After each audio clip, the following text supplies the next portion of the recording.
Amém. Glória a Deus. Que Deus continue nos abençoando. Eu não vou apresentar aqui de forma direta, até para não espantar, mas eu quero agradecer, a Deus pela vida dos meninos que trabalham comigo.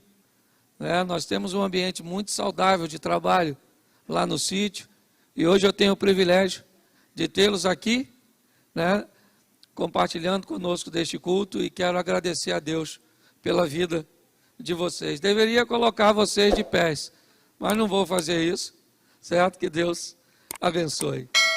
Bom, irmãos, deixa eu fazer uma reflexão com vocês hoje. Nós sempre vivemos e enfrentamos ambientes de adversidade. Encontrar uma oposição nunca foi nenhuma novidade para nenhum de nós.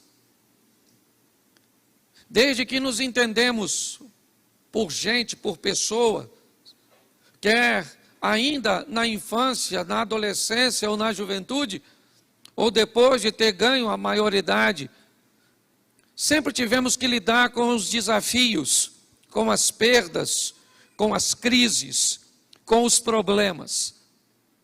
Sejam eles financeiros, sejam eles emocionais, conjugais, espirituais. Independente da origem ou de onde esse problema irá nos afetar, nós recebemos uma instrução bíblica de que enquanto estivermos neste mundo, precisaríamos de ânimo, porque neste mundo enfrentaríamos tentações, aflições e problemas. Se já fomos alertados que enfrentaríamos os problemas, precisamos também ficar atentos, porque a Bíblia aqui nos expôs a realidade dos problemas, também irá nos nortear para que caminho devemos andar para encontrarmos as soluções. Às vezes, as soluções ou a solução está mais perto de nós do que imaginamos, mas muitas vezes o medo neutraliza a nossa capacidade de enxergar. E às vezes nos sentimos perdidos, abandonados. Mas o que eu quero mostrar para mim também e para vocês hoje é como Deus nos sinaliza de que maneira nós precisamos enfrentar os nossos problemas. Porque independente do que seja, eles precisam ser enfrentados, eles precisam ser vencidos. Por pior que seja o que você fez, o que você está sofrendo, você precisa entender que há solução para isso. Talvez ela não seja tão simples de ser encontrada como você gostaria. Talvez você precisou de muito menos tempo para criar o problema do que vai precisar para conseguir consertá-lo. Se nós tivéssemos dimensão que um erro de alguns minutos ou segundos pode levar diversos meses ou anos para serem restabelecidos ou consertados, nós não teríamos feito.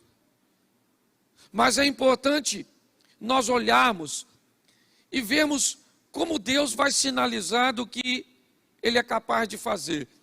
E se tivermos consciência disso e usarmos as ferramentas certas, eu já perguntei isso aqui, mas vou de novo. Quem aqui já apertou um parafuso com uma faca? Levante a mão, por gentileza. Por que você fez isso? Será que você não sabia que para apertar um parafuso a faca não é adequada? Mas por que é que você usou a faca? Porque na hora você não tinha a chave. E por você não ter a ferramenta certa, você acabou utilizando aquilo que você tinha à mão, que talvez, certo, não foi feito com tanta precisão, precisou de mais esforço, danificou a cabeça do parafuso, mas é o que você tinha para resolver seu problema. Pessoas que utilizam ferramentas inadequadas, pessoas que utilizam seu relacionamento para com Deus, para com a sua fé, de forma inadequada, pode até alcançar algum tipo de resultado, mas às vezes com um nível de demora muito grande, com um nível de esforço muito grande. Então vamos olhar o que Deus nos sinaliza, e eu pediria que você abrisse aí a Bíblia e colocasse aqui no telão para mim, Êxodo, capítulo 14, verso de número 21. Êxodo 14, 21. Isso. Olha o que diz o texto. Então, Moisés estendeu a sua mão sobre o mar, e o Senhor fez retirar o mar por um vento forte, ou por um forte vento oriental, toda aquela noite, e o mar tornou-se em seco, e as águas foram partidas. Feche seus olhos. Senhor nosso Deus e Pai, continua falando conosco. Usa-me como um canal de bênção nesta hora, pelo poder do nome de Jesus, em nome de Jesus. Amém. Glória a Deus. Deixa eu falar com vocês, e porque hoje quero mostrar a vocês ambientes que estavam fortemente fechados, situações que aparentemente não tinham saída, e como Deus criou uma maneira de fazer com que a solução chegasse até aquele ambiente. Provavelmente nós estamos lidando nesse texto com um dos maiores medos daquele povo.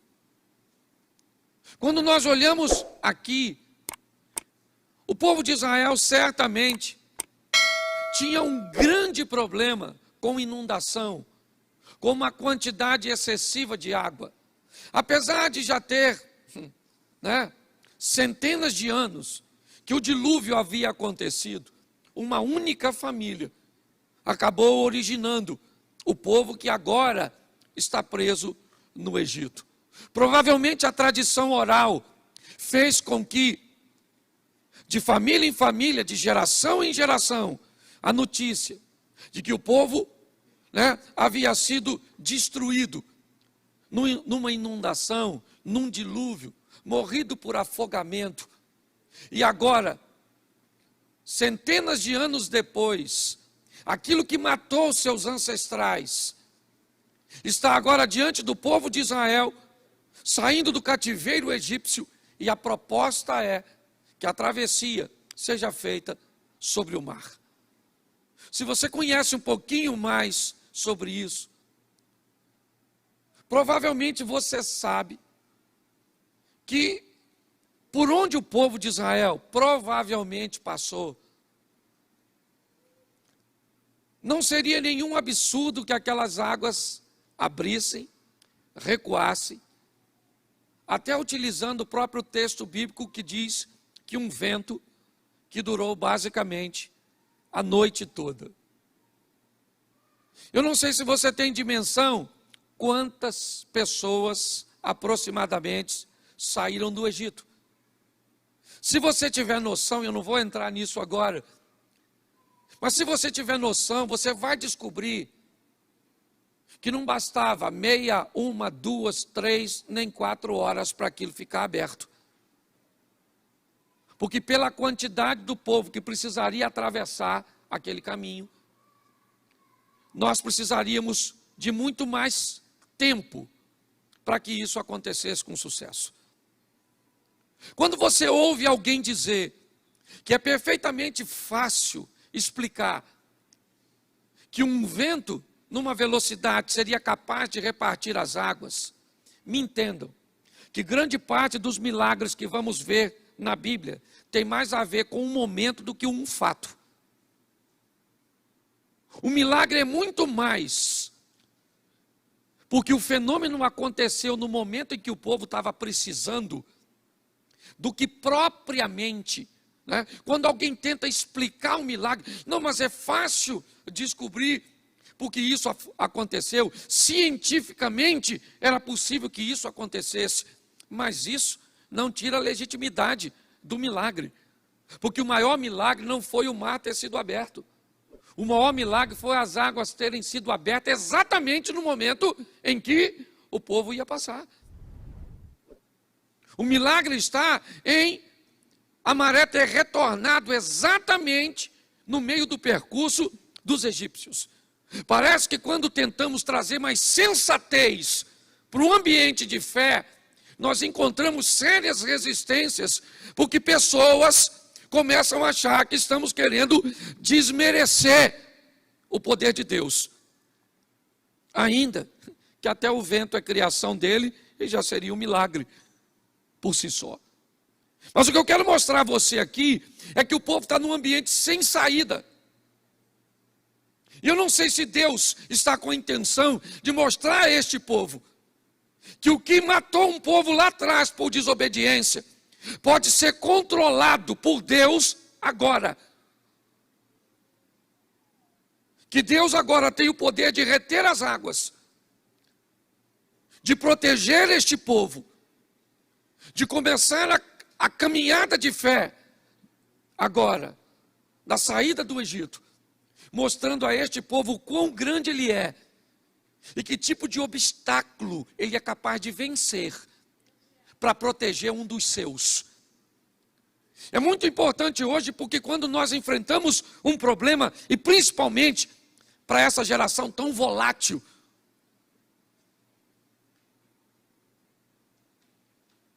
que muitas vezes sofre por coisas tão pequenas, que querem desistir por coisas tão banais. Se nós entendemos que o Deus que nós servimos pode abrir um mar, pode fazer um milagre para proteger e salvar um dos seus, com certeza nós vamos levar uma vida um pouco mais tranquila. Pelo menos no que diz respeito à segurança de um Deus que vai agir. Muitas pessoas hoje querem desistir de seus relacionamentos, querem desistir de sua vida profissional, querem desistir da sua caminhada de fé. Mas por quê? Não, pastor, eu estou debaixo de uma pressão tão grande. Será que você não consegue ver que o Deus que você serve abriu um mar para libertar seu povo, para agir em favor de seu povo, e um Deus que fez tudo isso não pode agir em nosso favor? Às vezes o que precisamos é apenas um pouco mais de resistência, de tenacidade, para que possamos ficar de pé e entendermos o que Deus está querendo nos mostrar. O que Ele diz: ainda que você esteja num ambiente totalmente sem saída, onde você olhe para todos os lados e não veja nenhuma rota de fuga, talvez isso explique o que disse o salmista: eleva meus olhos para os montes, e de onde virá o meu socorro? O meu socorro vem do Senhor, que fez os céus e a terra. Me parece que o salmista está dizendo: o monte ainda é um local muito baixo para olhar. Me parece que ele está dizendo: quando eu olho para os montes, eu ainda pergunto de onde virá o meu socorro, mas eu descubro que acima dos montes ainda tem um lugar onde eu posso colocar a minha segurança e a minha fé, porque é de lá que Deus vai enviar recursos para a minha vida. Eu não sei o que você precisa hoje, eu só sei que você precisa entender que o Deus que você serve pode controlar, certo? Toda a situação, simplesmente para que você e eu saiamos ilesos. E nós precisamos acreditar nisso. Por isso, não se desespere, não desanime, prossiga na sua caminhada. Eu confesso a vocês, é a minha primeira grande crise como pastor. Eu tenho apenas, basicamente, 9 anos que me tornei pastor. Vai fazer 7 anos aqui e eu tinha sido consagrado 2 anos antes. Mas eu vou falar para vocês, eu nunca vi tantas pessoas desistindo de sua caminhada, certo? olhando para a sua caminhada de fé e dizendo: está muito difícil, está desafiador, eu estou querendo paralisar. Eu sou daquela época onde nós mesmos, meninos, encarávamos a vida de uma forma totalmente diferente. Quem aqui já cortou o pé com um caco de vidro e tem menos de 10 anos? Deixa eu estender mais um pouquinho, porque tem pouca gente. Tem menos de 15 anos e cortou o pé no caco de vidro, levante a mão. Menos de 15 anos de idade. Menos de 15 de idade. Você é um adolescente. 1, 2. Quem aqui tem menos de 20 e furou o pé com prego? Levante a mão. Menos de 20. É só para você ver que a nossa geração... Quem aqui tem mais de 30 e furou o pé com prego já na vida? Levanta a mão. Arrebentou a barada. Show de bola. Quem aqui tem mais de 30 e cortou a cabeça no arame farpado porque ia passar de baixo? Levanta a mão. Quem aqui tem mais de 40 já teve frieira e bicho de pé? Levanta a mão. Louvado seja o Eterno. Pastor, o que você está falando? Eu estou falando que nós temos gerações diferentes. Entendeu? Até as músicas sertanejas eram diferentes. Na minha época, o camarada, quando era traído, o máximo que ele fazia era dormir na praça. Hoje o cara mata a mulher, mata os vizinhos, mata tudo. O que é isso? Uma geração que não sabe resolver problemas. Uma geração frágil. O texto está me dizendo uma coisa: que ambiente? Esquece o mar por um momento. Pense num ambiente onde não tem rota de fuga, onde não tem como fugir. Certo? O faraó mandou o seu exército vir atrás de Israel. Não tem como fazer nenhum tipo de manobra com a quantidade de gente que Moisés está liderando. E naquele momento, isso aqui é incrível, naquele momento, 1 Tessalonicenses capítulo 5, né? Nós olhamos um texto muito extraordinário. Orai sem. E agora no Velho Testamento, o Moisés, um homem de oração, vai dobrar seu joelho, porque o faraó está vindo, e Deus pergunta a Moisés: por que tu está orando? Agora não é hora de orar, agora é hora de agir. Estende a tua mão e coloca a vara. Faz a sua parte que eu faço a minha, e todos vão ver o sobrenatural vir na sua direção. Está na hora de fazermos para a vida o que nunca fizemos, para recebermos da vida o que nunca recebemos. O nosso Deus é um Deus que abre caminho onde o caminho não precisa dificultar. Eu já brinquei aqui com a música, né? Aliás, eu nem sei quem compôs, qualquer hora posso encontrar, porque isso vai para a internet. Mas porque tem gente que até na canção dificulta o jogo. Quem aqui já ouviu uma canção que diz que Deus abre porta onde não tem parede? Aí eu me perguntei quando eu estava cantando: para quê uma porta num lugar que não tem parede? Você quer porta onde não tem parede? Sim ou não? Porque não precisa. Você consegue me entender a mente de algumas pessoas? O que eu quero mostrar para você hoje é que a situação pode estar fechada e sem saída, mas se Deus estiver com você, o mar vai ter que se abrir, o deserto vai ter que te fazer prosperar, as coisas vão acontecer, porque tudo responde a Deus, e Ele é o Todo-Poderoso, amém? Então é importante entendermos isso. O primeiro milagre que o povo vai viver, me parece que é um ambiente de cura. Vamos sair, e de que forma? Já tinha as 10 pragas do Egito, que tinham sido sensacionais para o povo de Israel. Mas atravessar algo e superar algo que tinha vencido aquela geração lá, sobrado apenas Noé e sua família, para o povo, era um grande desafio. E Deus está mostrando: o que destruiu seus ancestrais não destrói você. O que você tem? Você tem uma herança hereditária de um câncer? É isso? Você tem uma herança hereditária de uma hemodiálise? Me ajude aí na doença. Falhou a mente. Não, quem faz hemodiálise. Mas agora faltou o nome, tá bom, é isso aí mesmo. Porque tem hora que dá um branco aqui, certo? Mas preste atenção, o que tem? Pastor, na minha casa todo mundo divorciou. Está na hora de quebrar isso, isso não é para você. Na minha casa, todo mundo, ninguém prosperou. Está na hora de quebrar isso. Não é porque venceu lá atrás que vai vencer você. Nós precisamos tomar uma postura, um posicionamento.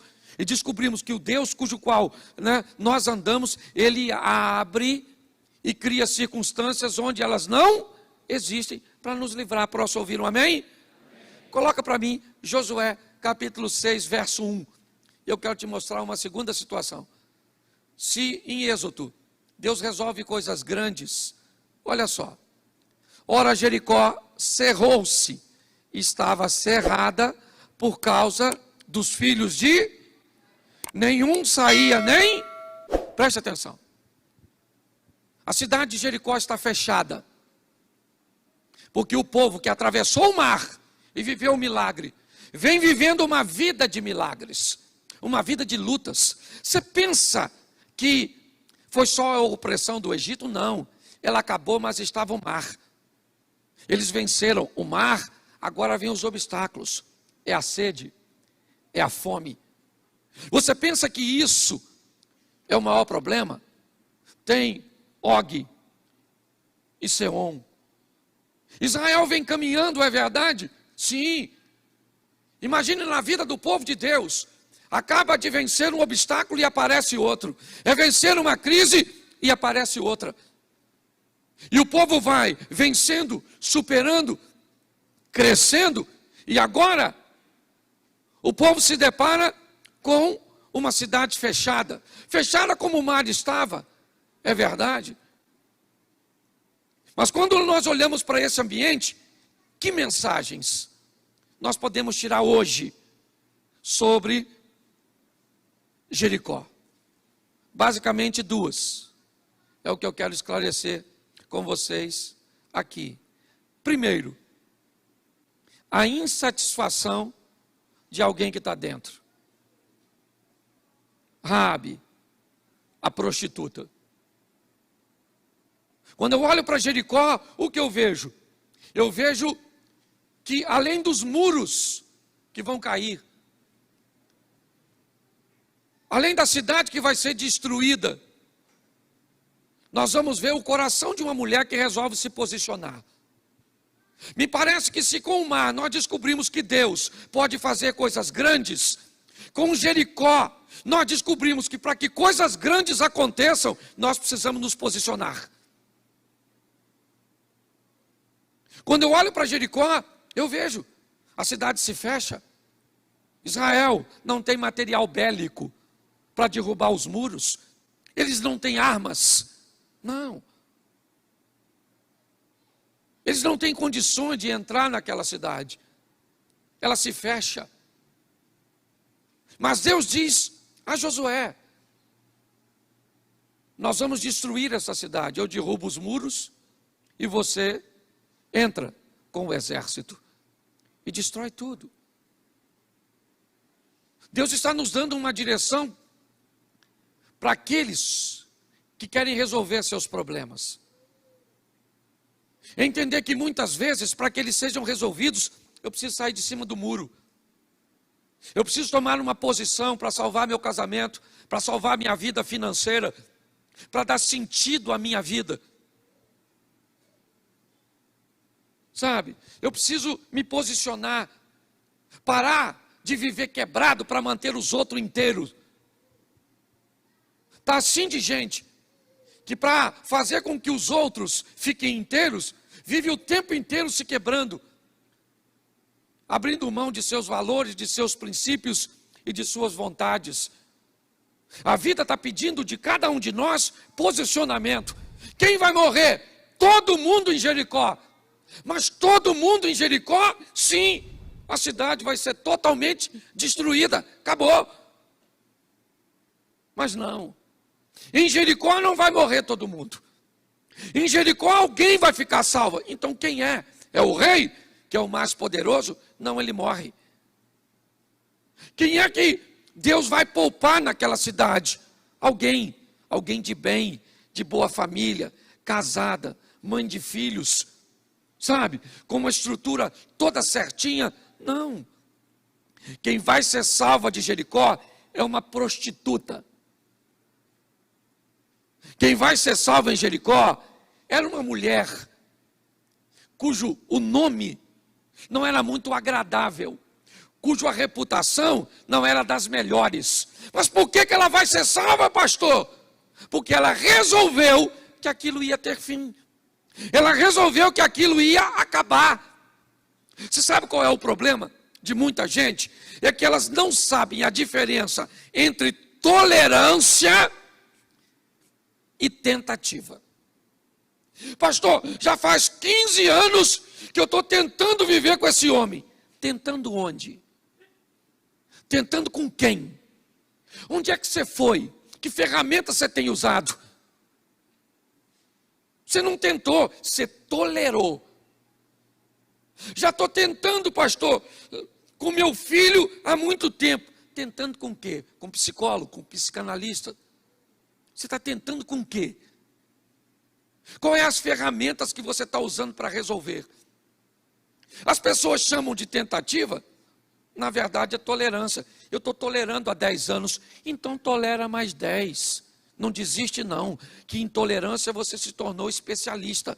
Mas está na hora de você parar de tolerar e começar a tentar fazer alguma coisa para que a sua vida saia de onde está e vá para onde você deseja que ela esteja. Nós temos que parar de brincar com a vida, gente, porque a vida é uma só, está acabando. Gente, não precisa se cumprir mais nada. Aliás, nós só estamos aguardando o tal do anticristo, que não deve nem estar longe. Esse dia alguém perguntou, pastor, Jesus está voltando? Eu falei, tá, e já deve ter saído de lá. Já está chegando. De tanta coisa que nós estamos vendo. Mas o que a vida está pedindo de mim e de você? Postura, posicionamento. É isso que nós estamos vendo aqui, certo? O que Jericó me informa? Estava tudo fechado. E se você pensa que o maior problema é nos portões da cidade, não é. É a sentença que está sobre todos os que moram dentro dela. Olha bem, isso é que é mais importante. O que caiu de mais poderoso não foi o muro, foi o coração de algumas pessoas que moravam lá dentro. Foi isso. Mudar um coração, mudar uma mente, mudar um pensamento, é muito mais difícil do que derrubar uma casa, do que derrubar um muro. A lição que a Bíblia está me dizendo é: se a sua mente mudar, se você resolver sair de cima do muro para se posicionar em favor da sua vida, dos princípios e valores de Deus, você vai ver o que Deus é capaz de fazer na sua vida. Pessoas diferentes recebem a mesma informação e, por serem diferentes, se comportam de forma diferente debaixo do mesmo ensinamento. Isso diz que aqui onde nós estamos, tem pessoas vivendo o incrível, o sensacional, o extraordinário, e tem outras sofrendo o pão que o diabo amassou com o pé sujo. Se pessoas recebem a mesma informação e vivem coisas diferentes, não tem a ver com a informação que recebe, mas com a decisão que tomam em torno da informação. Se nós mudarmos nossa postura, as portas vão abrir. Você tem que querer sair desse ambiente, olhar para Jericó, olhar para essa vida, olhar para esse vício, olhar para esse casamento e dizer: eu vou sair disso. Eu não quero isso para mim. E ver sua história mudar. Ou então, arrumar um culpado para a sua tragédia. Também isso, né? Lamber suas feridas, autocomiseração, ter piedade de você mesmo. sabe? Olhar para as suas feridas e achar que em sua saliva tem alguma substância terapêutica. Nós precisamos, irmãos, entender que o nosso Deus é grande, a ponto de abrir um mar, mas que para que coisas aconteçam na nossa vida, nós precisamos nos posicionar e sair de cima do muro. Amém? Deixa eu te dar, são só mais 2 textos, é rapidinho. Atos 12, 5. Pedro, pois, era guardado na prisão, mas a igreja fazia contínua oração por ele a Deus. Tiago acaba de ser morto por Herodes. E Herodes faz uma avaliação, é um político. Na avaliação de Herodes, ter mandado matar Tiago foi um sucesso. Então ele manda prender a Pedro, com o propósito de dar a Pedro o mesmo fim que deu a Tiago. Pedro está preso, não tem como fugir. Diversos sentinelas estão guardando, ele está algemado,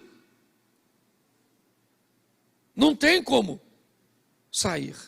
O ambiente é totalmente contrário, está tudo fechado, não tem rota de fuga.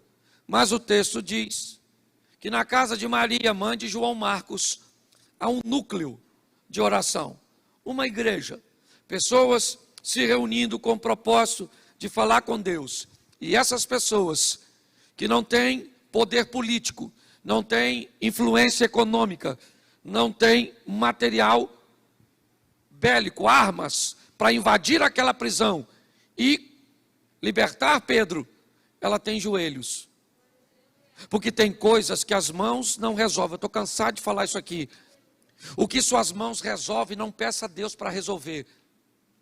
Mas o que suas mãos não resolvem, não poupe seus joelhos. Porque tem coisa que você não vai poder resolver, mas Deus pode. Tem situações que você não vai conseguir sair, mas Deus tem uma saída. E lá na casa de João Marcos, mesmo, ou da mãe de João Marcos, mesmo Pedro estando preso, eles estão orando e clamando a Deus. Para quê? Para que Pedro seja liberto. Pedro está dormindo na prisão, quando o anjo chega.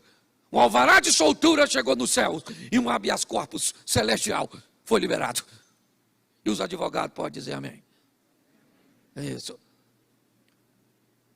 Pedro está achando até que está dormindo. Um anjo chegou, tocou no Pedro, as algemas caíram. E o anjo falou: Pedro, calça a sandália e vão vazar. Pedro levantou achando que estava sonhando e começa a sair até que se depara com um portão. E o texto diz que a porta se abre automaticamente, por si só. E Pedro então sai. E quando ele está lá fora, o anjo some. E Pedro acorda e diz: caramba, não era sonho, estou solto. E corre para casa, para onde a igreja estava. E quando chega lá, ele bate, uma garotinha vai abrir. Quando a menina olha e vê que é Pedro, sai correndo lá para dentro, não abre a porta. Porque tem gente que está orando pelo milagre, mas quando ele aparece, não está pronto para recebê-lo. A garotinha sai correndo e diz: o Pedro está lá na porta. Mas que Pedro que estava preso. E sabe o que eu acho mais interessante nessa passagem? É que a porta da prisão abriu para Pedro, sim ou não? Sim ou não? Claro que não. A porta da prisão abriu para o anjo. Porque se a porta da prisão abrisse para Pedro, quando Pedro chegasse na casa de Maria, a porta da casa também abria. Sabe por que a porta não abriu? Por quê? Por que a porta da casa de Maria não abriu? Porque o anjo não estava mais com Pedro. O que a Bíblia está dizendo? Você tem que andar com gente que abre porta para você, não que cria problema para você. Você só anda com cabeça de baga, com Zé Ruela. Com gente que vai te puxar para trás. Eu quero ser santo, só anda com ele. Queria orar. Só anda com a turma da pisadinha. Eu quero ler a Bíblia. Você anda com quem? Presta atenção, a prisão está fechada. Mas joelhos podem abrir prisões. Você está entendendo?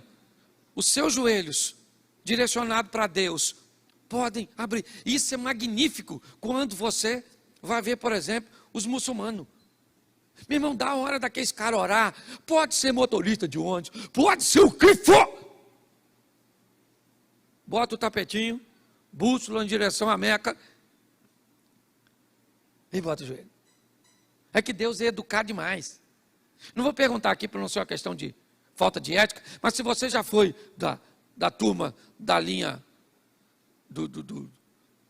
da macumba, do negócio, se o santo falar, a entidade falar, 1h59 da manhã, tu tem que ir lá naquela pedra do morro, lá do Xerém, levar uma velinha, e o poder é extraordinário. Porque eu não sei se você já viu, nós vamos acender uma vela dentro de casa, um sacrifício. A vela fica na encruzilhada. O vento passa para lá, passa para cá, passa para lá. A infeliz da vela não apaga. É que hoje não tem mais isso. A entidade evoluiu. Hoje já está usando luz de LED. Esses troços assim. Mas se você lembra...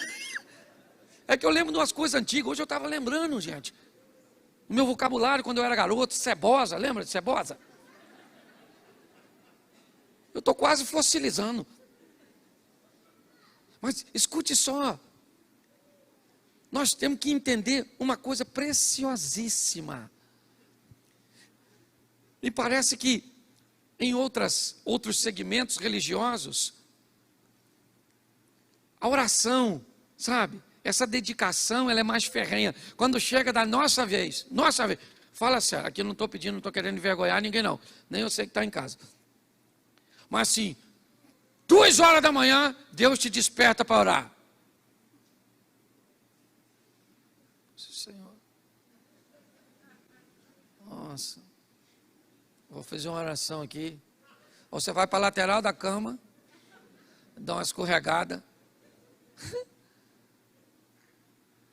e conversa meio dormindo assim com Deus, que sabe de todas as coisas, inclusive que você está com sono. Eu não sei se você já parou para notar como nós tratamos determinadas coisas. O que nós aprendemos aqui era que Pedro não tinha saída, ele ia morrer, Herodes ia matá-lo. E não fica muito animadinho não, que esse camarada vai ser crucificado de cabeça para baixo. Mas naquele momento, a ligação de Pedro com gente que ora, fez com que Deus enviasse um anjo naquela prisão. Você hoje precisa que um anjo seja enviado para onde? Para um hospital onde está um ente querido seu? Para onde é? Para a sua casa, onde você precisa de um milagre? O Deus que nós servimos tem poder para fazer tudo isso. O que nós olhamos é este homem sendo livre de um ambiente cujo qual ele não tinha saída. O que Deus está querendo mostrar a mim e a você é aquilo que destruiu os outros não precisa destruir você no mar. Aquilo que matou todos pode livrar você apenas por um posicionamento seu. E agora, o que a Bíblia está me mostrando é aquilo que não tem saída aparece quando nós damos condições a Deus de entrar em cena através da oração. Mas para o último texto que eu quero usar com vocês, Atos, capítulo 9, bota só o verso 1. E Saulo, respirando ainda ameaças de morte contra os discípulos do Senhor, dirigiu-se ao sumo sacerdote, bota o 2 para ficar claro, e pediu-lhe cartas para Damasco, para as sinagogas, a fim de que, se encontrasse alguns daquela seita, quer homens, quer mulheres, os conduzisse presos a Jerusalém. Preste atenção, porque Deus mostrou sua força para repartir e para abrir o mar. Ele mostrou sua força para derrubar Jericó. Ele mostrou sua força para abrir uma prisão, Mas agora ele vai abrir um coração. Paulo. Ele está perseguindo os cristãos e nessa caminhada ele tem um encontro com Jesus.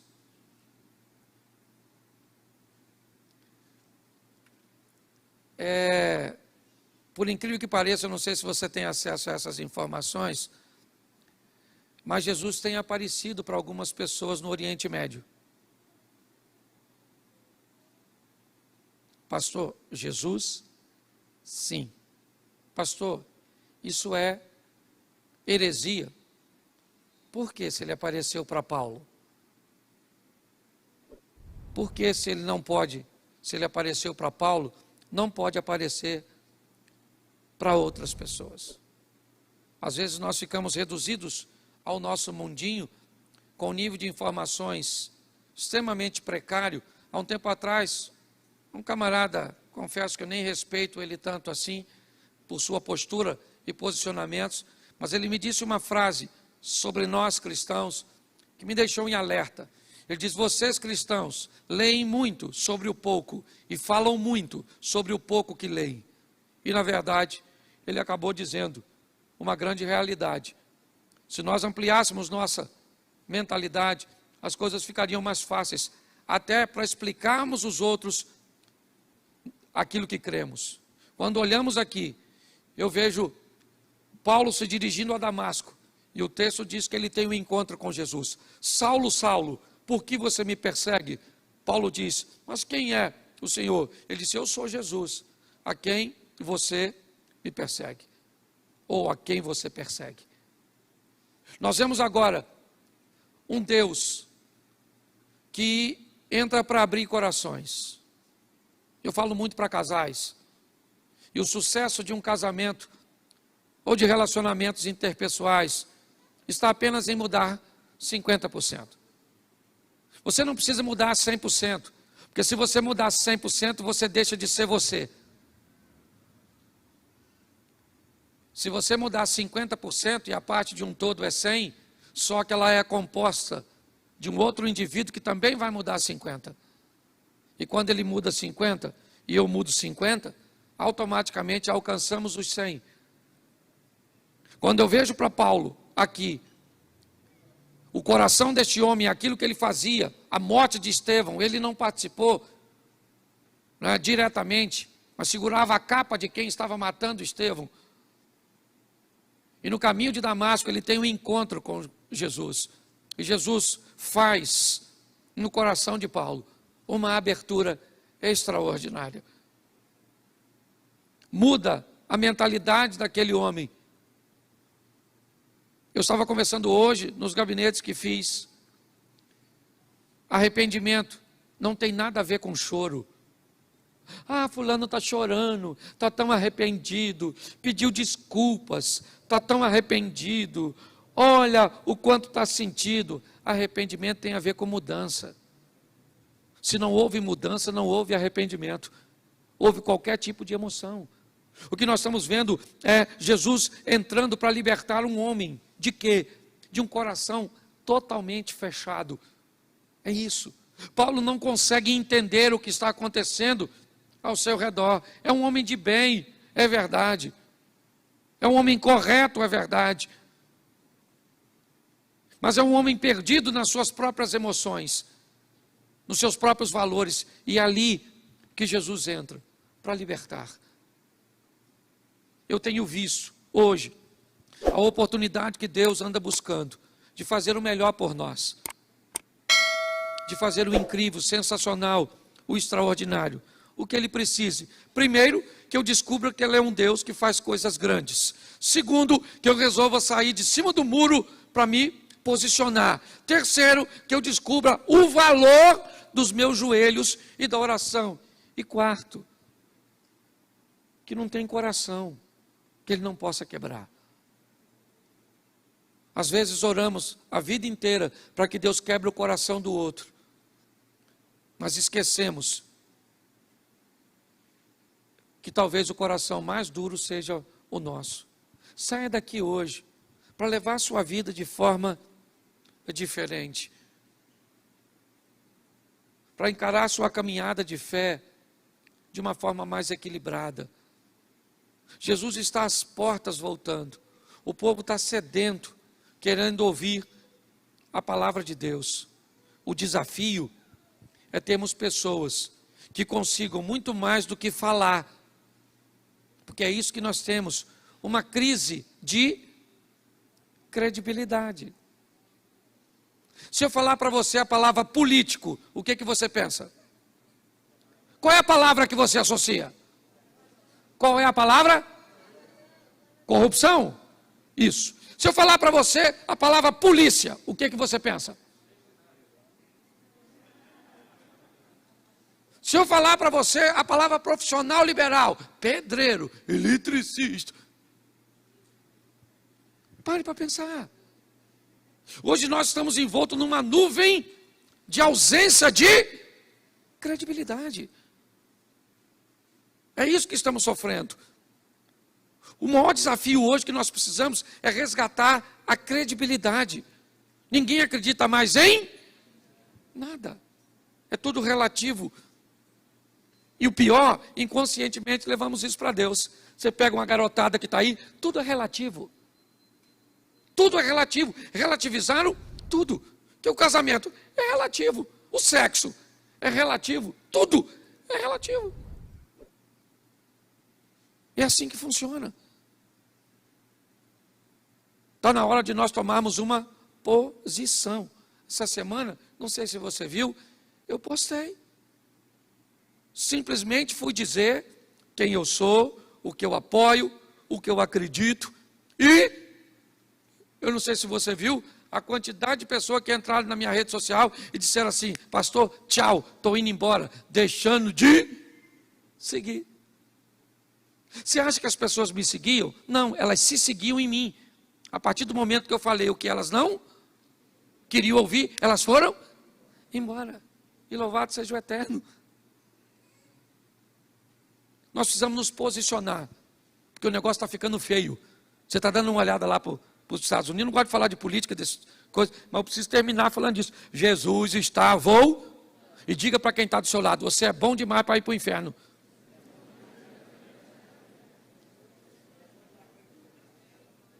Você pode ficar de pé?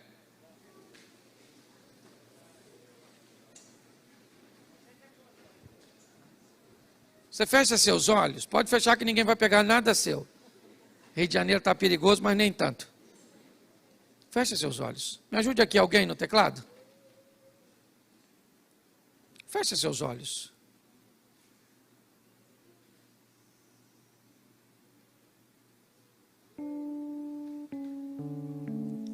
Só para que você saia daqui organizando na sua mente: quem é Deus? É aquele que pode fazer algo grande, livrar você daquilo que talvez destruiu alguns dos seus. O que Deus está pedindo de você e de mim: um posicionamento, uma postura. O que Deus está dizendo para nós: faça o que você puder com suas mãos, e o que você não puder com as mãos, faça com os joelhos. E o que Deus está dizendo é que alguém de coração fechado, alguém com o coração endurecido, pode ser transformado por um encontro de verdade. Com quem? Com a igreja? Com o pastor? Com a Bíblia? Não. Com Jesus. Porque quer o pastor, quer a igreja, quer a Bíblia, ela tem a função de apresentar Jesus para as pessoas. Que você saia hoje daqui com essa mensagem no coração. Talvez você já sabe que Deus é grande, mas não quer se posicionar. Talvez você já tomou até uma posição, mas não quer orar. Talvez você está até orando, se posicionando e acreditando que Ele é grande, mas não quer ter um encontro com Jesus. Por isso, nessa hora, com muito respeito, quem age nessa igreja é o Espírito Santo de Deus. O culto está acabando, eu não posso ir com você, o ministério de louvor não pode ir com você, mas tem alguém aqui que pode. Esse alguém é o Espírito Santo. De olhos fechados, se hoje você quer voltar para Jesus, tomar uma postura, mudar a sua vida, se hoje você quer tomar essa decisão pela primeira vez, só se tiver alguém assim, eu queria que você levantasse a sua mão e eu quero orar por você. Tem alguém hoje que quer dizer: eu quero voltar para Jesus, eu quero te receber pela primeira vez? Levante a sua mão e nós vamos orar. Tem alguém? Tem uma pessoa ali? Tem mais alguém? Só se tiver.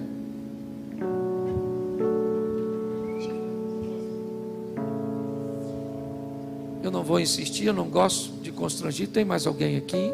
Tem mais duas pessoas aqui. Deixa eu fazer o seguinte, deixa eu chamar você aqui à frente, que eu quero orar por você. Sai do seu lugar e vem para cá. Isso, nós temos uma família aqui. Glória a Deus. Isso. Temos um rapaz aqui. Deixa eu só sinalizar vocês antes de orar. Eu tenho ali naquele cantinho aquela moça ali de máscara. Nós temos uma sala ali para te receber, só para ela anotar seu nome e a gente manter um contato com vocês. É bem rapidinho, e assim que terminar eu vou dar um pulinho lá para dar um abraço em vocês. Estenda suas mãos para cá, igreja. Pai, muito obrigado por essas vidas nessa noite. Que a aliança que eles estão selando nesta noite contigo, ó Deus, em Cristo Jesus, seja trocada apenas por uma coroa de glória no teu reino. Muito obrigado pela vida dos teus filhos. Abençoa a sua casa, a família e o início dessa caminhada cristã. Te damos graças em o nome de Jesus. A igreja pode dizer amém? Dá um pulinho ali, por favor. Rapidinho. Vamos embora para casa? Colocar em prática? Feche seus olhos. Pai, muito obrigado por essa noite. Leva-nos guardado por tuas boas mãos poderosas. Que o grande amor de Deus, o nosso Pai, a graça de nosso Senhor e Salvador Jesus Cristo e a comunhão e consolação do Espírito Santo seja para com todo, em nome de Jesus. Você pode dizer amém? Que Deus te abençoe, vá em paz.